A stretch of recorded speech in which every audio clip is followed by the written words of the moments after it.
जय भोजपुरी रउआ लोग से एगो निहोरा बाकी लाल रंग के सब्सक्राइब बटन के दबा के भोजपुरी फैंस क्लब से जुड़ जाए जा और ये घंटी वाला बटन के दबा के भोजपुरी के सब जानकारी बिल्कुल फ्री में मोबाइल पे पाई जा। परिणाम भोजपुरिया जहान हम पंडित अनिकेत तिवारी आप लोग के स्वागत कर रहा बानी आप लोग के भाषा वाला आप लोग के favourite channel Bhojpuri fans club में। ई रिपोर्ट में रउआ लोग के बतावे चार रहल बानी की पावर स्टार पवन सिंह के बहुत जल्द एगो नया धमाका होके जा रहल बा।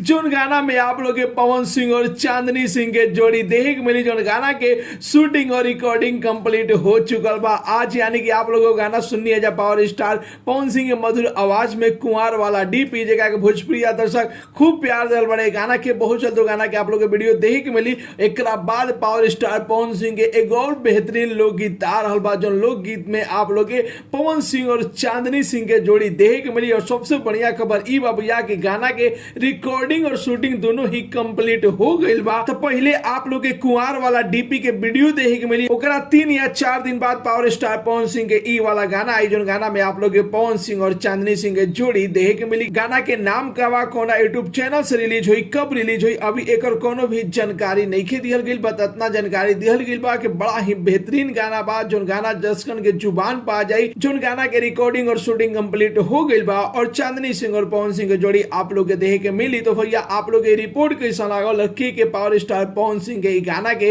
इंतजार कर रहा बा, अपन राय जरूर ही कमेंट बॉक्स में बताई जा। और साथ ही साथ वीडियो के ज्यादा से ज्यादा लाइक करी जा, ज्यादा से ज्यादा शेयर करी जा। और भोजपुरी जगत के हर छोट बड़ न्यूज जाने खातिर अपन भाषा वाला चैनल भोजपुरी फैंस क्लब के जरूर ही सब्सक्राइब कर लीजिए। मिलता नहीं भैया अगला वीडियो में एगो नया न्यूज के साथ है, तब तक के लिए बाय बाय, टेक केयर, जय भोजपुरी।